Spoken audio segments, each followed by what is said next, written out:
Boa tarde, sejam bem-vindos à quarta sessão das conferências abertas sobre a inovação, integradas neste mês de julho, o mês da inovação da administração pública.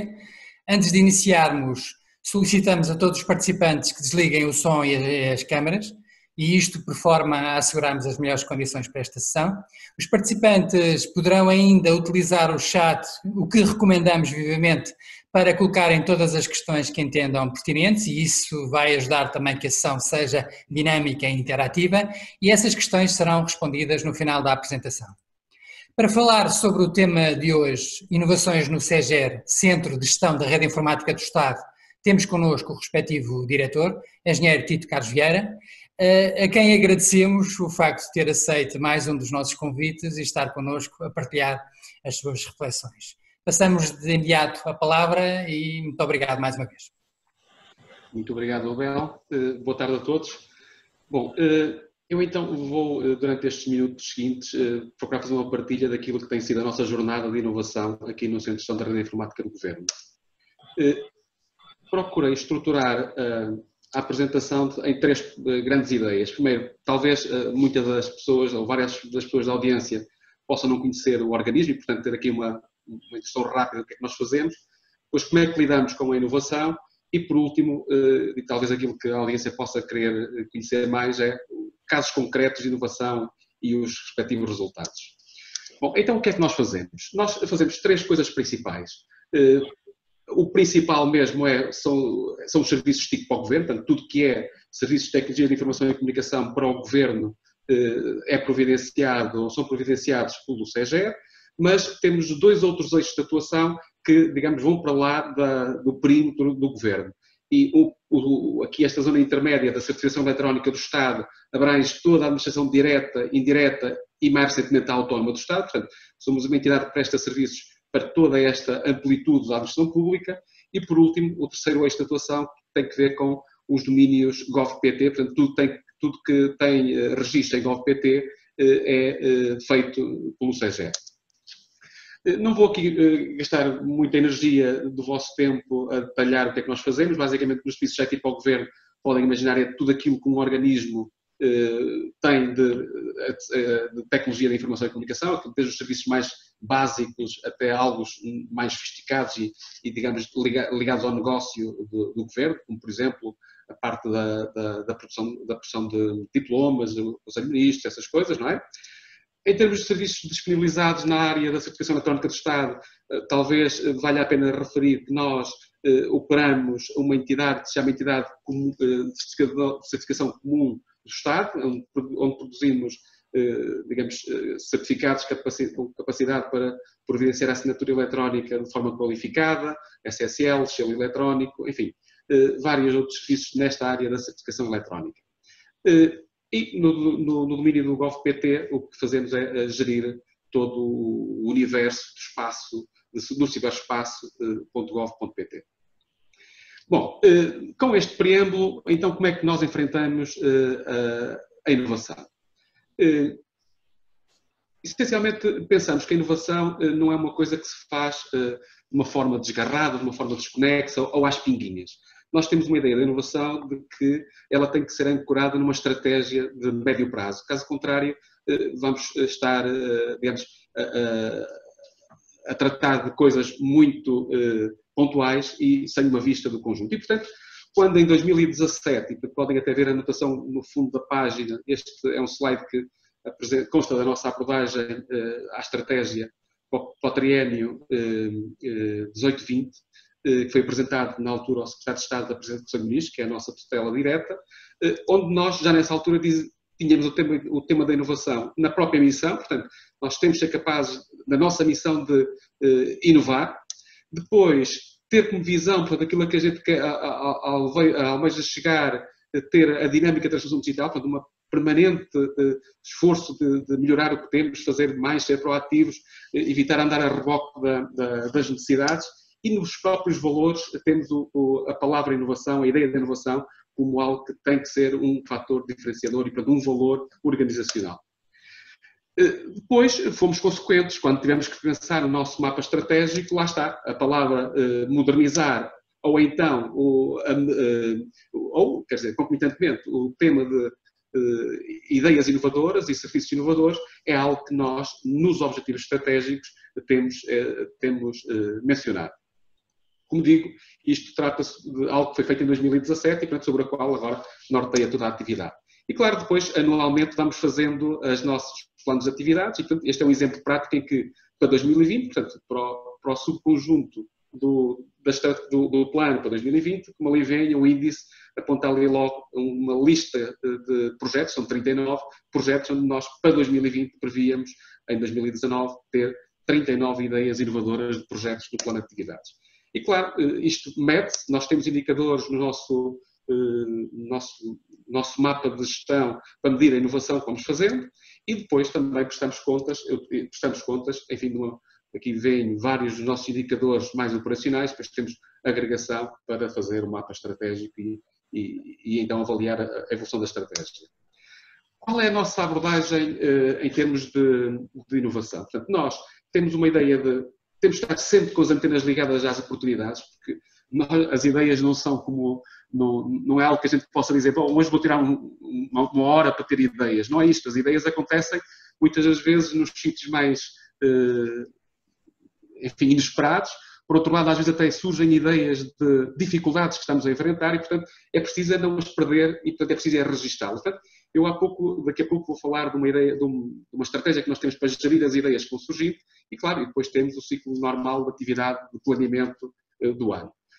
Cada ideia que surge, nós olhamos para a oportunidade que ela tem, se somos capazes ou não de a implementar, que valor é que representa para o nosso utilizador, e depois, se a fazemos sozinhos, escolhemos parceiros, enfim, com que recursos, como é que a vamos financiar, se for o caso de ela ter algum impacto financeiro, e fazemos essa análise preliminar. Subsequentemente, se passar este crivo, então inscrevemos num plano de atividades e depois prototipamos e, com os ajustamentos necessários e com a preparação necessária de articulação com os stakeholders, com os clientes, com os utilizadores finais, então passamos para a produção. Isto é uma forma muito simples de nós olharmos para cada ideia que vai surgindo. E, claro, nós não podemos ir a todas, não é? Portanto, nós temos um propósito. As ideias a que vamos dando seguimento procuram ter um foco. Nós sabemos o que é que queremos, sabemos o que é que precisamos na medida em que definimos isso, a nossa estratégia. Portanto, não vamos a todos, não somos uma incubadora de ideias, nós somos um organismo que tem uma missão, que tem uma visão e essas ideias que se enquadrem na missão e na visão que temos, então, damos sequência. E, portanto, este é um propósito com que nós encaramos a inovação. Eu achei útil poder partilhar com a audiência este gráfico muito simples, mas que representa bem o que o CEGEP tem sido capaz de fazer desde 2018, são os dados que aqui apresentei até agora, em termos de o eixo do X, o PA quer dizer plano de atividades, o RA é relatório de atividades. Portanto, nós em 2018 temos no plano de atividades 40 ideias inovadoras de projetos, concretizamos 35. Em 2019, 27, concretizamos 26. E, como já referi há pouco, em 2020 temos no plano de atividades inscrito 39 ideias inovadoras para poder implementar. Claro, isto não é fácil e, portanto, há dificuldades. E as dificuldades que nós enfrentamos, porventura, são necessidades muito comuns na maior parte das pessoas que estão na audiência. É claro que há esta velha máxima que a gente vai encontrando, sempre foi feito assim, porque vamos mudar, qual é a oportunidade. Às vezes há ideias ótimas que não conseguem avançar por uma razão ou por outra, no caso de não ter possibilidade de financiamento, no caso de não haver capacidade de recursos humanos para concretizar, no caso de não haver tempo, também é determinante. Mas, claro, tudo isto são dificuldades, mas o que nos interessa é ver como é que viramos a coisa ao contrário. Portanto, como é que vemos o copo não pelo meio vazio, mas pelo meio cheio. Porque se insistirmos nas dificuldades e não aproveitarmos as dificuldades para as transformarem em oportunidades, porventura não sairemos não conseguiremos lidar com esta capacidade de inovar. E, portanto, o que nós constatamos foi que, em geral, as pessoas, todas elas, e a nossa equipe em particular, todas elas preferem ambientes criativos e inovadores. Portanto, se não puderam, em algum momento do tempo, fazê-lo, é porque a dinâmica da atividade não o permitiu. Mas, portanto, as pessoas estão, de uma forma intrínseca, mais preparadas para ambientes criativos e inovadores. É claro que, do meu ponto de vista também, inovar é vital. Em organismos como o nosso, ou inovamos, ou então vamos morrendo lentamente, até nos tornarmos absolutamente dispensáveis e aí quem tenha a missão de olhar para o organismo mais tarde ou mais cedo tomará a decisão de ou acabar com o organismo, ou fundi-lo, ou fazer outra coisa qualquer, porque tornar-se-á irrelevante. Do meu ponto de vista também, inovar é fundamental para podermos ter na equipa a motivação necessária, por um lado para reter o talento que exista, mas também para atrair gente nova, qualificada e com muita vontade de fazer coisas novas. Portanto, tudo isto, do meu ponto de vista, abona para a ideia de criarmos uma cultura de inovação do ponto de vista organizacional. Como é que qual foi a jornada que fizemos, qual foi o caminho que fizemos para vencer aquelas dificuldades que ali temos? Bem, ou sempre fizemos assim, a abordagem que seguimos foi muito simples, foi, bom, é natural, fazer assim não tem inconveniente nenhum, mas vamos ver como é que se consegue fazer melhor. E então vamos ver como é que se fizer de outra maneira conseguimos ter ganhos de eficiência e às vezes também de eficácia. E portanto começamos a introduzir ferramentas colaborativas, começamos a introduzir maneiras de gerir a informação de forma diferente, enfim, e a automatização. Outra dificuldade, não havia dinheiro. Como é que fizemos? Estruturamos as ideias, vemos que oportunidades é que tínhamos para as fazer prosseguir e depois fomos atrás de financiamento e parceiros para as poder concretizar. Os recursos humanos, não havendo, o que é que nós fizemos? Fizemos ajustamentos internos, alguns deles com muita dor, enfim, mas tínhamos que criar capacidade para poder lidar com esta dinâmica senão não conseguiríamos avançar. E a questão do tempo, o que fizemos foi acabar com tarefas que eram absolutamente dispensáveis, portanto não acrescentavam valor, e substituímos por o tempo que as pessoas gastavam nessas tarefas para fazer coisas de maior valor acrescentado. Esta foi essencialmente a jornada que seguimos. É um bocadinho então, como vimos, que começou em 2000, neste caso, que eu estou aqui a contar, começou em 2017, com uma estratégia que foi montada depois de uma análise com aqui a equipa dirigente do CEGER, com várias pessoas, portanto, não é um trabalho solitário do diretor, é um trabalho da equipa. E claro, logo nessa altura, e isto consta também da documentação que produzimos, vimos o seguinte, nós temos muitas ideias, algumas delas, do meu ponto de vista, ótimas ideias, mas temos logo uma dificuldade que, se esperarmos que o Orçamento de Estado financie tudo, não vamos conseguir. E, portanto, tivemos que procurar alternativas de financiamento e então olhámos para o lado e vimos imensas oportunidades, como daqui a pouco irei falar. E, portanto, depois o que fizemos foi começar a preparar essas candidaturas, uma atrás da outra, preparámos várias, elas foram sendo aprovadas, à medida que foram aprovadas começámos a executá-las e, paralelamente, encaixamos isto com os planos de atividades e com o orçamento. Portanto, esta foi a jornada que nós encontramos para poder, digamos, lidar com as imensas ideias que tínhamos no nosso mapa estratégico. E então, vamos agora a casos concretos. O primeiro exemplo que eu gostava de partilhar tem a ver com o seguinte. Portanto, nós detectamos na altura que havia uma oportunidade imensa de permitir a interoperabilidade documental na gestão pública. No essencial, quando qualquer organismo queria partilhar documentos com a tutela, portanto, a tutela é o governo, entenda-se, portanto, é algo que era suportado pelo CEGER, nós não tínhamos aqui uma dinâmica que fosse capaz de responder a essa necessidade, portanto, muita da informação circulava em papel ou então no limite por e-mail. Encontramos parceiros, montámos um projeto, o projeto foi depois financiado pelo SAMA, que se chama Interop for All, que consta depois também de medidas Simplex. O parceiro deste projeto como co-proponente foi a ESPAP e depois, numa outra dinâmica que tivemos na ótica do CETIC, também 3 parceiros fundamentais, que foi a AMA, a Secretaria-Geral do Ambiente e a Secretaria-Geral da Economia. Enfim, essencialmente o problema era este, nós estávamos do lado que vem na figura do lado esquerdo são os gabinetes governamentais, do lado direito são os organismos da administração pública e não havia capacidade de pôr os sistemas de informação a falar. O que fizemos foi, digamos, definir um modelo de interoperabilidade, montá-lo e montamos sobre o que já existe, que é o da AMA e o IAP, e, portanto, não inventámos a roda, apenas acrescentámos capacidade.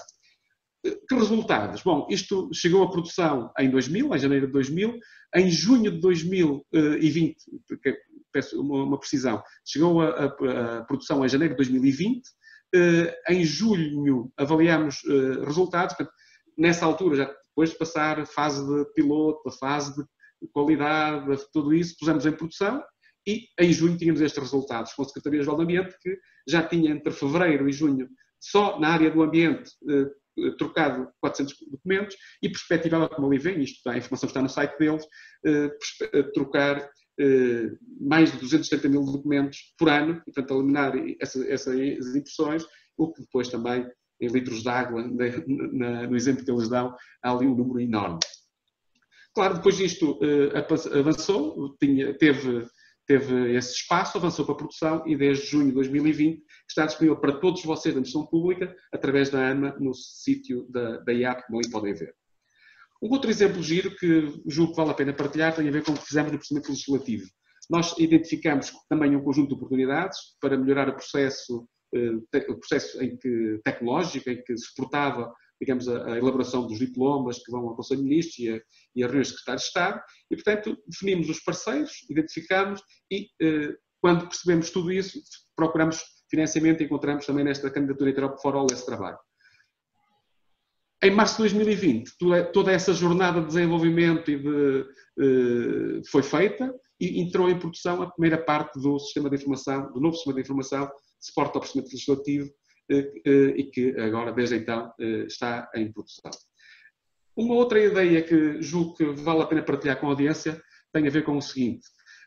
Nós estávamos longe de imaginar que 2020 se veio a revelar o que está a ser, mas também não sabíamos que em 2020 poderia haver um Conselho de Ministros descentralizados, como depois o Governo veio a criar. E, portanto, nós, quando pensamos nesta ideia que aqui temos, o que queríamos era o seguinte, os membros do Governo andam pelo país, andam pelo mundo e, portanto, às vezes precisam de aceder à informação em qualquer sítio. E então, no que tem que ver com isto, percebemos que era possível fazermos melhor o caminho de facilitar a vida ao membro do Governo de acesso à informação do Conselho de Ministros e da reunião de secretários de Estado. E então o que é que fizemos? Fizemos essencialmente uma evolução, isto é, digamos, o ecrã do que os membros do Governo veem na reunião do Conselho de Ministros. Depois, esta é uma fotografia que vem do Conselho de Ministros centralizado que ocorreu em Bragança em fevereiro, e portanto aqui o que é que fizemos foi, bom, vamos criar uma experiência que seja idêntica àquela que existe no Conselho de Ministros aqui em Lisboa. E, portanto, o que fizemos foi transportar virtualmente toda a tecnologia que está disponível na sala do Conselho de Ministros para o computador que a pessoa tem, para o tablet que a pessoa usa, seja qualquer que seja, ou até para o telemóvel. E, portanto, em qualquer lugar, a partir dessa altura, o membro do Governo passou a poder aceder à informação do Conselho de Ministros de uma maneira muito flexível e, claro, para nós fundamental, segura. Um outro exemplo, fora agora dos sistemas de informação, mas que também, do meu ponto de vista, foi extraordinário. Este envolveu, basicamente, a ideia era na mudança do Governo que aconteceu em outubro, não é? Portanto, nós pensamos numa ideia com estes parceiros, o Gabinete da Sra. Ministra da Presidência, o Gabinete do Sr. Secretário de Estado, a Secretaria-Geral da PCM, o GNS, portanto, foram estes os parceiros. E o que é que nós queríamos? Queríamos melhorar a experiência do acolhimento. O que eu vou aqui relatar tem que ver apenas com as medidas do CEGER. Naturalmente, quer os outros parceiros tiveram muitas outras também excelentes, mas aqui partilho apenas as do CEGER. Portanto, o que é que fizemos? Criámos um kit de início de funções, que era uma coisa muito simples, mas que é idêntica a esta, portanto, com o cartão de assinatura, a informação sobre o CEGER ia num prospecto, numa caixa idêntica a um telemóvel. Partilhamos logo uma ideia de quais são as políticas e normas de utilização que se seguem na rede do Governo. Portanto, mais compromisso com as pessoas, mais transparência, mais normalização, para todos saberem as linhas com que nós atuamos. E no dia do acolhimento, lá estávamos nós na Secretaria-Geral da PCE, da Presidência do Conselho de Ministros, com o nosso quiosque, a receber todos os membros do Governo e a potenciar-lhes tudo aquilo que nós precisávamos do ponto de vista de sistemas de informação, mas também a permitir-lhes que eles, num momento, tratassem de várias coisas que são fundamentais para poderem estar na rede do Governo. Na certificação eletrónica do Estado, houve também várias coisas que a gente identificou. Por um lado, a melhoria da eficiência, por outro, vimos que era possível fazer uma gestão integrada e queríamos também alargar serviço à administração pública, porque achámos, na análise que fizemos, que havia ali um espaço enorme de oportunidade de tornar os organismos da administração pública mais seguros se nós fizéssemos mais serviço. E, portanto, neste caso não houve parceiros, financiamos a ideia com aquela candidatura e o que é que fizemos? Em julho de 2019 já estava resolvido, já estava implementado, todo o trabalho que foi preciso fazer foi feito e lá estava já o nosso back-office com a gestão integrada num processo completo.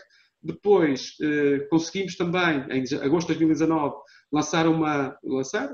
colocar à consideração, que depois veio a ser assinada pelo Sr. Ministro das Finanças e pelo Sr. Secretário de Estado da Presidência do Conselho de Ministros, um despacho que nos regulamenta as taxas que nós aplicamos sobre os serviços que prestamos.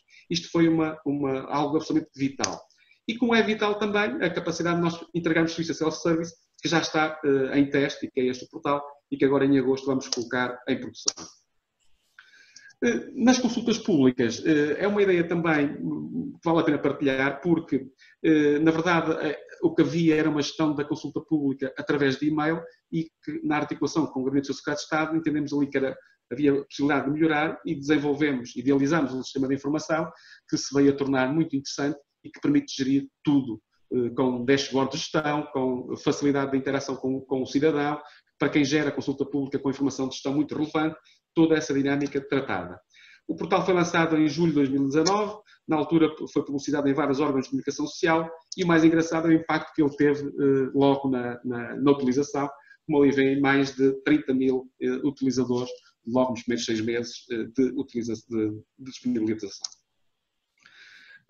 Eu enfim, até porque o tempo vai correndo, esta ideia aqui também é porque nós encaramos a inovação não só para fora, mas também para dentro.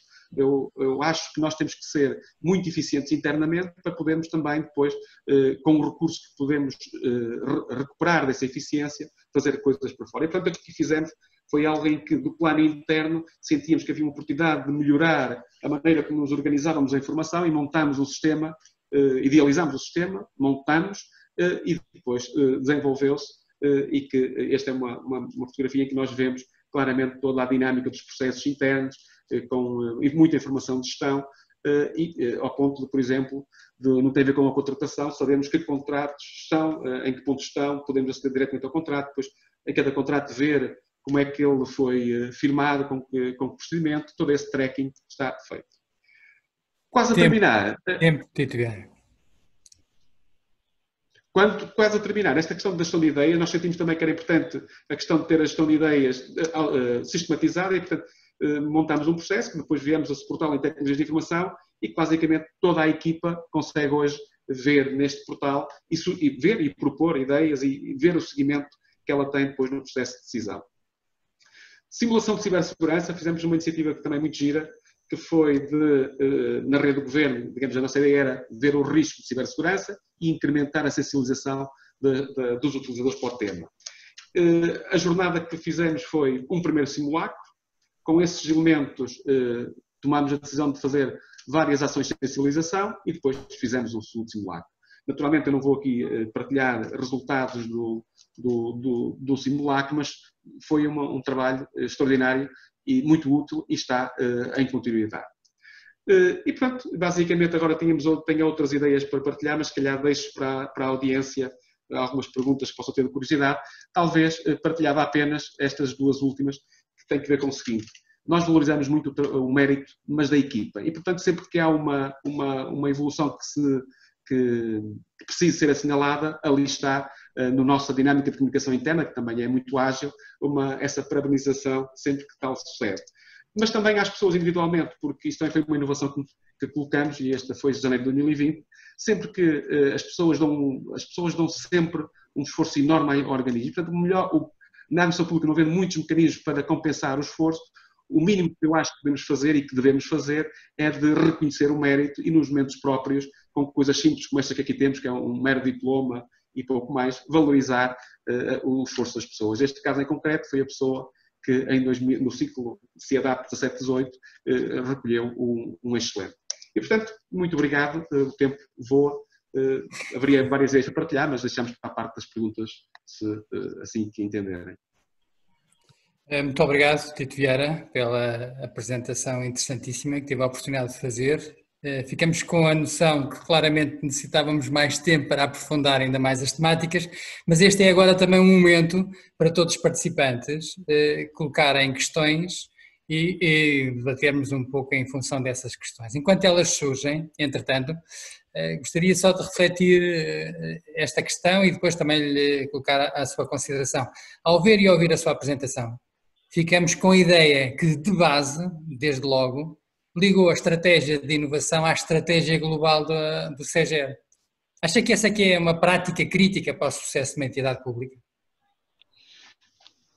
Eu, da maneira como vejo a organização e o serviço público, e em concreto serviços como o nosso, em que a base são as tecnologias de informação e comunicação, eu acredito que as coisas são indissociáveis e, portanto, sim, nós ligamos as duas coisas porque nos parece que se não o fazer seria deixar o trabalho a meio e, portanto, tornar as coisas pouco ligadas. E sendo pouco ligadas, do meu ponto de vista, provavelmente à frente apareceria algum déficit de coordenação, de articulação e, portanto, a maneira que nós entendemos que se devia evitar era ligar as duas coisas, sim.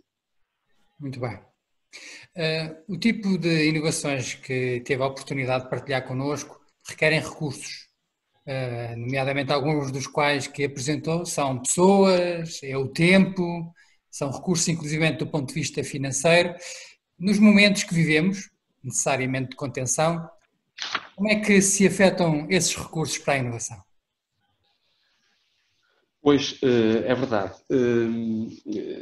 Não é fácil, mas também não é impossível. E nós vemos estas coisas sempre lá numa dificuldade, achamos sempre que há imensas oportunidades. E, portanto, em primeiro lugar, há muita coisa que se pode inovar que não requer mais financiamento, não requer mais pessoas e, portanto, nós acreditamos que há inovação que conseguimos fazer com o que temos. E mais, há inovação que conseguimos fazer que nos liberta o que temos para coisas mais sofisticadas. E, portanto, um primeiro ponto, do meu ponto de vista, é esse. Para inovar, não é obrigatório necessariamente, para tudo, que haja mais dinheiro e mais recursos. Às vezes, temos a oportunidade de fazer, de ter ganhos de eficiência internos que potenciam depois outras inovações. Claro, isto é um primeiro aspecto. Um segundo aspecto tem que ver com o facto de há projetos que inevitavelmente vão precisar de financiamento. E nesses temos duas abordagens. Uma muito reativa, que é, bom, somos organismos do Estado e, portanto, vamos esperar que o Orçamento de Estado nos dê o espaço e os recursos necessários para poder lidar com essa exigência. Do meu ponto de vista, francamente, esse caminho é muito propício ao insucesso. E porquê? Porque sabemos todos que os recursos são poucos, os recursos não dão para tudo e, portanto, o melhor mesmo é olhar para o lado e ver outras oportunidades. E é aqui que, às vezes, para muita surpresa que alguns membros da ADC possam ter, eu acho que há imensas oportunidades que se podem aproveitar.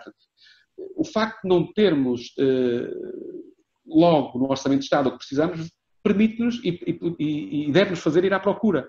E nós encontramos, como há pouco mostrei nas candidaturas SAMA, uma oportunidade enorme de financiarmos as ideias inovadoras que tínhamos e que concretizamos.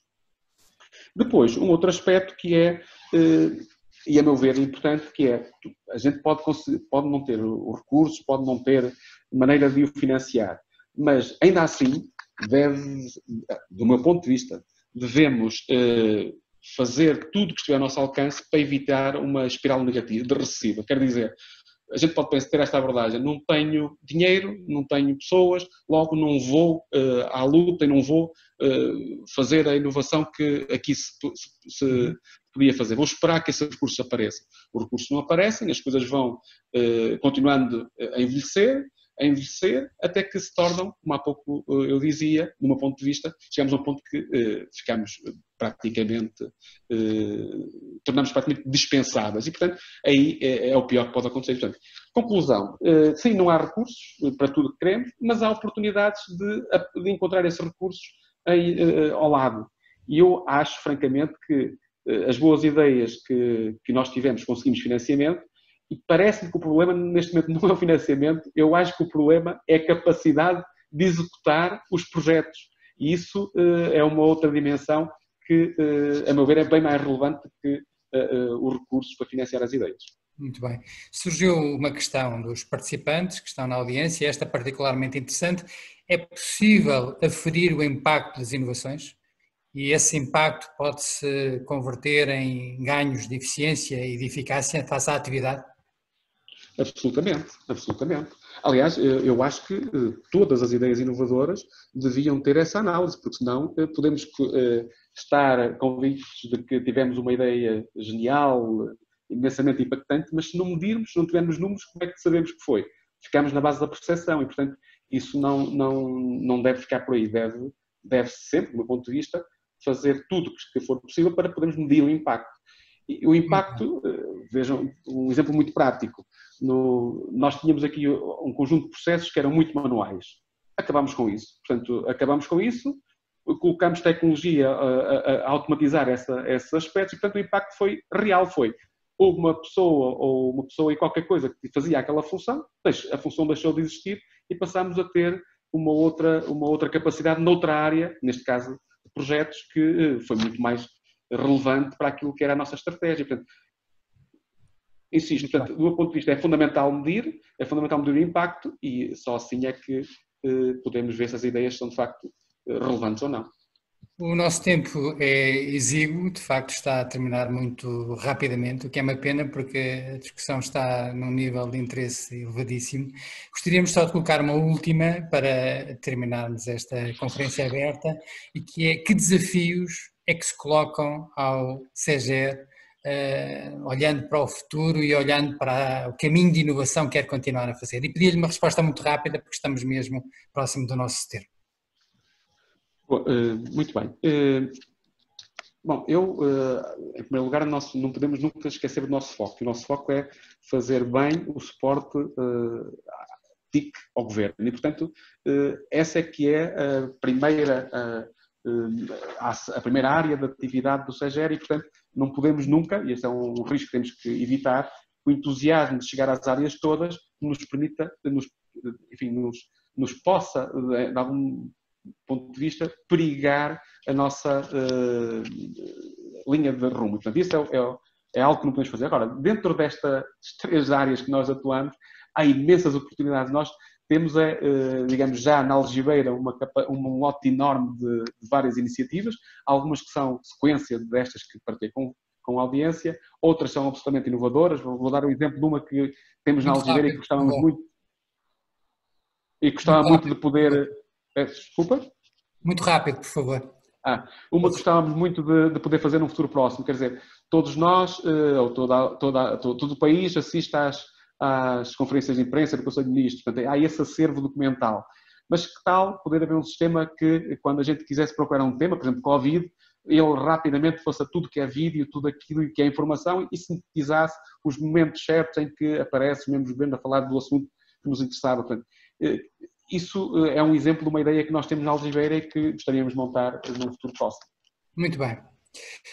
Muito obrigado, mais uma vez, pela oportunidade que nos deu também de vir partilhar connosco e com os participantes esta palestra particularmente interessante. Gostaríamos de recordar, e antes de encerrarmos, que a gravação desta sessão será disponibilizada no canal do YouTube da Inovação AP.